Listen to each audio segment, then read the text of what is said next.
Hello, good evening. Tonight I broadcast from my castle, under the ground, in the grave. I was broadcasting over there the other night, you can see that little domain, and right now I'm in my cinema, where all good things happen. I have an old plasma television, which I love dearly, and a sound system, one of these speakers behind the back, which I love dearly, so that's the magic of this area. Tonight, I'll be talking about what is known as, well, what I would call, it's the distinguishment between the difference between good, evil, light, and dark, essentially, and the confusion that can come about from accidentally blurring two of them together, thinking that there is just good and evil or light and dark when they're actually different. And I was very confused for many years because I couldn't understand why some things that I was interested in seemed to have a dark nature, but they weren't evil. And rarer, another attribute, things that seemed light, or supposed to be light, felt to me like evil. And I was so curious about it and trying to understand it for a long time. I didn't get very far for a long time until I understood better who I was. And so what I'm going to feature it around is a group or a group of people which have a set of interests and on the spiritual path, let's say, people that say they're on the spiritual path. And it comes under the banner of the New Age or the New Age movement, New Age people, New Age belief systems, etc., etc. And when I started my quest of curiosity, I fell into that group of the New Age. And that wasn't long after I felt like there were things which I couldn't understand, but I didn't feel right about a few certain things. So I used that group to try and understand where I was and my position on my quest until it kind of expired. And then I had the clarity as to why it expired. And what I would like to talk about in this video is the New Age movement or New Age belief systems and how that fits into my understanding of the distinguishment between good and evil, light and dark. So I made this little map here one night. I was trying to figure it out, and it kind of produced 4 poles, which you can see here. I've just polarized it, and I'll get into it shortly. But this is the little creation in one of my diaries, and I was like, if good exists, because I'm not going to get into like what, well, I am, but it's good and evil's debated to start with. My definition of good is quite simply systems harmonic with their environment. My definition of evil are systems which destroy their environment and create disharmony, so to speak. So that's going into a physics realm almost, and that is easy for me to understand when it's framed like that. So people are like, evil doesn't exist, and it's like, yeah, it may not exist, but there is destructive and constructive, and so that's kind of what I'm getting at in regards to getting down to the pointy edge of what we in our belief construct call good and evil, when in fact, yes, maybe there's no good and evil, but there is a certain subset of intentions, whether they be to help or to take, so to speak, to give or to take, so whatever. And having the awareness of doing that or being unaware and doing it's two different, very different things. I believe they're registered differently in the matrix, very, very differently. But that's again a topic related to this, but it is a subset of this. So to understand my position, I was trying to understand why I was always interested in dark things, but I didn't see myself as an evil person. And that conflict in my brain those questions needed answering pretty much. Because it's like, there's people out there or things which seem evil. They really do. Blackness and darkness. Let's say blackness is evil, darkness is just darkness. And I was like, what's with all that? What is with that?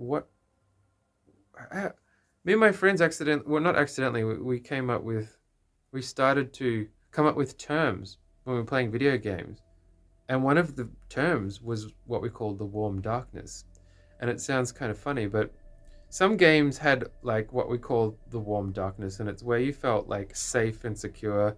You had your Milo, it was a winter's night, and you're playing a game, and it had the warm darkness in it. You were safe and secure, but you're in this dark environment, which you're essentially safe. And then there is the blackness, or the black chip, which was another joke, a blasphemy chip, where blasphemous things come out of someone's mouth. And that seemed closer towards evil than dark. And so the only way I could visualize it in my mind was,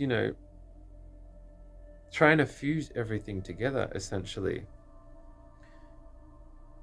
Let's say the moon represents the dark, or the female. The sun represents the light, the male. This is like alchemical and kind of bleeding into many different belief systems. But the idea is that there is a strata within those poles, up and down. So there is good and evil as well. And what is good? Let's just say this. Good is up. It is closer to the creator, or the beginning, the source. Good, harmony, energy, a higher frequency, literally like more energy. And all of that represents life. So that's up. That's like straight up, let's say, in these poles. Then you go straight down to the bottom, which is evil. What we call the devil, like metaphorically speaking, if the devil exists or not, which, another video. Evil, disharmony, emptiness, a low frequency, and ultimately death. And ultimately death, as in deletion. A potential function in the matrix is to delete those corrupted packages of energy, essentially, if they're to delete them or separate them, or something like that, in theory. Maybe not. So that's the distinguishment between good and evil in the way I'm talking about it here. But then, and this is what I wanted to understand. I can't quite see it back to front. The light and the dark. And I've always known that, humans have to be somewhere between here and here and here, let's say, or any constructs of consciousness. And I've always known that I was closer to the dark than the light. I've just known it because I understand it and I'm drawn to it. All the things that are dark to me are truth. They're more beautiful.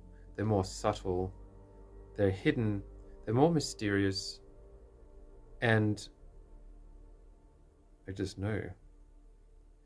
I just know, you just know. You either know or you don't. And then there's the light. There is the light side as well. And this is where it gets really interesting. So there's the dark and there is the light as well. And what's the light? Let's just say, I won't get into archetypal experiments. archetypal examples right this second. But this is the theory. The theory is that the light side is no better than the dark. No, there's no difference at all. It's a different pole, so to speak. It's a different perspective, but neither is a prescription of good or evil. There are different modalities, and there are different faces of the same thing, which fundamentally must be polarized because of the nature of this reality, at least in the third dimension. So, as a side effect of polarization, you have either the light or the dark. And within that, there can be good and evil. And to actually make sense of it all and to try and explain how that could possibly make sense, I will explain the archetypes which fit into, in theory, the 4 different categories, which I'll explain what they are, as an example of what the 4 fundamental combinations are, which there are infinite combinations, but there are 4 main ones. There are 4 combinations because there's 4 variables. The way it's mapped out here, it translates to 4 from the 4, but then it subdivides. So there's more combinations, but the 4 that I'm going to talk about are between 2 of the 4 poles, if that makes any sense, which it will when I explain it. So these are just archetypes and kind of like famous popular archetypes which people should be able to relate to in order to understand explain where they fit on this wheel of 4. And so I kind of went with this, and I was like, yes, good and evil, light and dark, but how does that make sense? How does it make sense, like, to me? And I was like, archetypes are the only way that, because they have emotional, like, an archetype has an emotional pool of data behind it, so it's like, I know what that means, I'm going to put it here because it seems to fit. What's most interesting are the side effects that come out, not the side effects, the archetypes and what they mean and what that can translate to in groups. And what I really wanted to cover, without getting too carried away first, was where the New Age movement fits into these 4 archetypes. And that the New Age movement was a dead end for me because it had fundamental flaws in what I wanted to learn and understand, which I could see, and so I walked away. There are let's say there's side effects. There's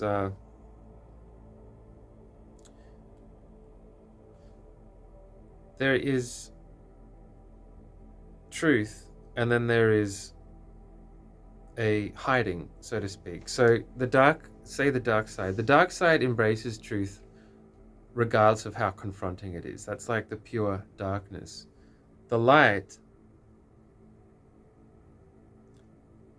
depending on where it is, which I'll explain, can hide the truth because it's uncomfortable to confront, because it might be painful and it might require a certain rupturing in the belief system. But that fundamentally was the flaw that I found in the New Age movement. The belief, it was like almost a joke and it sounds harsh, but what I found over and over and over again, that New Age people had a tendency to customize their belief systems to fit what felt good and arrange things to reject what didn't, even if it was truth, because they were blocking it out. They were blocking out what they didn't want to know, what they didn't want to confront. And one of the symptoms of this was if you challenged constructively a believer in the New Age movement of a specific topic, the reaction would be incredibly severe, just even bringing up a certain topic. A part of the ego steps in and protects the belief system and retaliates and pushes back severely. And that was a symptom of one of the classes I'm going to speak of. My friend, my wise friend, called it all believing, termed it, he called it all believing, and I kind of use that to remember. But the belief in what felt right, regardless of evidence, logic, confrontation, and the side effects that come with that, which you are partitioning your ego. By doing that, you're fracturing it and compartmentalizing it so that it becomes in conflict with itself.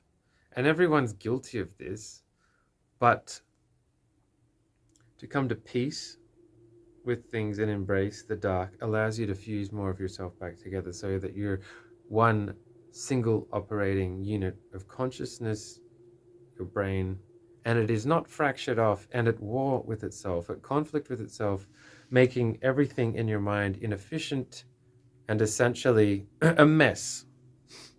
You want to try and fuse things back as much as you can. So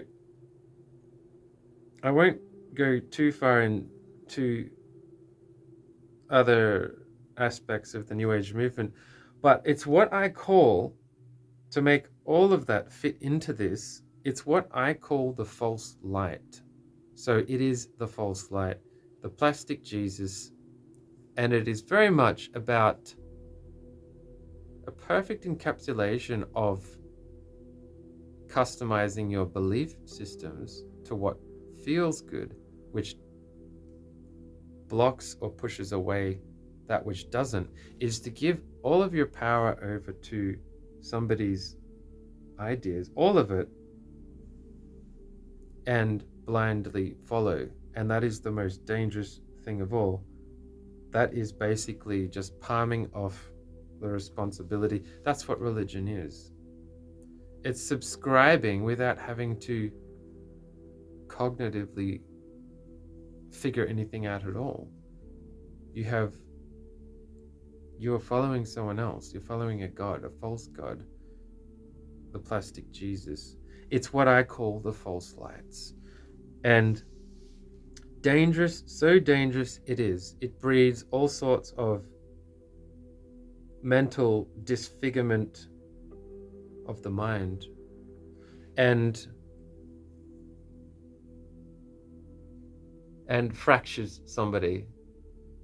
It compartmentalizes the ego and it will make a monster out of you eventually. Until you listen to what the ego really wants, you're just caging it up until it turns into a wild animal, and the ugliness that can come out when it's released is unpleasant, so to speak. That is my opinion about that. So the more that you confront the dark, the more you're able to find your way to the center, and well, essentially things are going to work better once you get there. But again, why do people go to the New Age movement? Oh, it's a strange thing. It could be what I call Christianity 2.0, where they think they're doing 180 degrees away from religion, but they're actually finding themselves exactly in the same place, but with a different face. It's exactly the same thing, essentially. It can be because of a trauma, so like a transition where people are so traumatized, they're looking for answers and they're desperate, and that's about as far as they're willing to go. So it has a place, but I would argue that the New Age symptoms, the New Age kind of deal is a transition in which all should graduate from and move on. It's one step closer maybe, but it's a dead end. You need to keep going and ditch everything and eventually become your own teacher. So I'm going to get into examples of the combination. So the first one, which we're just talking about, the false lights. So the light, let's just say it's here, the sun, the light, gold. Don't worry about that. Anode, different ways of saying the same thing. And we have the negative. So evil, let's say, darkness. Not darkness, blackness. Um, so the combination, the balance between here and here creates this. So you're not in the middle.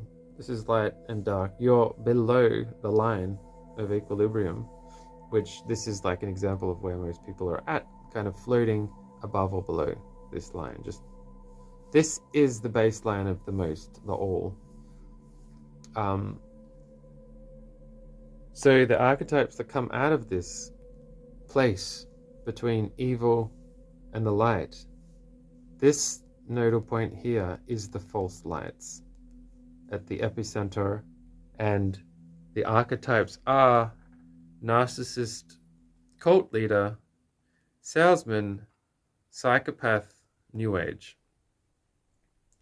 And those archetypes seem to be born out of that combination in the way that I've placed it on this map, in the way that I understand it. So the false lights are deception, essentially. Something disguised as pure and whole and closer to source, but in fact is a trick. And that is the dark side of the light. That is the negative or the evil, the part you don't really want to be in on the light side. The dark side has an equivalent opposite, and you get in this, so this is again the dark and evil, you get these archetypes, which are the black magician, the vampire, the entity worshipper, which is to extract, just take energy for some contract, whatever, which I'll get into in other videos. A soul tamperer, which again is manipulation of energy, because nothing's to stop anyone from taking. It just has consequences, especially if you're aware of what you're doing, especially if you're aware. So those are the archetypes, the two lower realms of the four combinations made up by these four polarities. So again, the light, the dark. Nope. Good, evil, light, dark. So,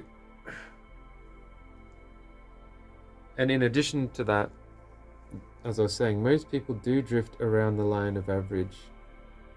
They're kind of drifting. Most people in reality are kind of just, they're here. They're just like, they're at equilibrium to the baseline of this whole reality, which is made up of all of the interactive variables going on at once in this, I guess, planet Earth, and the different countries and environments and whatever. Let's say the averages translate. Most people are attempting and aware of, and they're here. But if you go into the two other combinations, so again we have the light, sorry, not the light, I'm sorry, the good. So you're above the line in these four additional archetypes, and you have the dark and the light. And the first one I'll focus on is the light that is of the good. So this class right here, good and the light. So this is the place you want to be, on the light side. And you have, archetypally speaking, the ascended master, the monk, the shaman, the saint. And so that is the good side of the light. And on the other side, which is of the keep forgetting, I can't believe it, the good, always the good, and the dark, the nodal point between good and dark, the archetypes for that are the good witch, the alchemist, the wizard, the inventor. And so those essentially are just examples in my mind of how this map, how I tried to understand and distinguish and be aware that there is a dark side to the light, a place for it, and there is a dark sea. I'm being muddled. You see, the problem is this always happens with the dyslexia. the words are so close that they're muddled in my head. There is an evil side to the light. There is an evil side to the dark. There is a good side to the light and a good side to the dark. And those archetypes are an attempt to explain how to visualize those different combinations, essentially, in order to be able to see more dimensions of beings and conscious systems in this reality, in order to be able to understand at a greater depth the layers, to have a clearer picture on what you're seeing, and above all, to spot danger, because there's danger everywhere. And for me, a lot of the time it is reduced down to that. In regards to this, it was to spot danger, but also understand my position, understand why I was so interested in the dark, but I didn't see it as evil, and my intentions weren't evil, because I found the dark beautiful in all of what it offers, but it's very different from evil, and it's a completely different place that I'm aiming for, so to speak. So, a child of the moon, let's say, and I've always known that, the subtle realm, the invisible, the hidden, and ultimately the beautiful, which can reveal itself, but it is it's behind the scenes. It's like the stuff you don't get to see, but it's always there, but you kind of can if you're lucky. It's those secret things, you know, all of this jargon that I'm blabbering on. But yes, so I hope that had some value in it, and I hope I explained it to some degree, which wasn't complete. But on that note, I believe it is the end of this video of number 2 of Beyond. Oh no. No, you don't get it.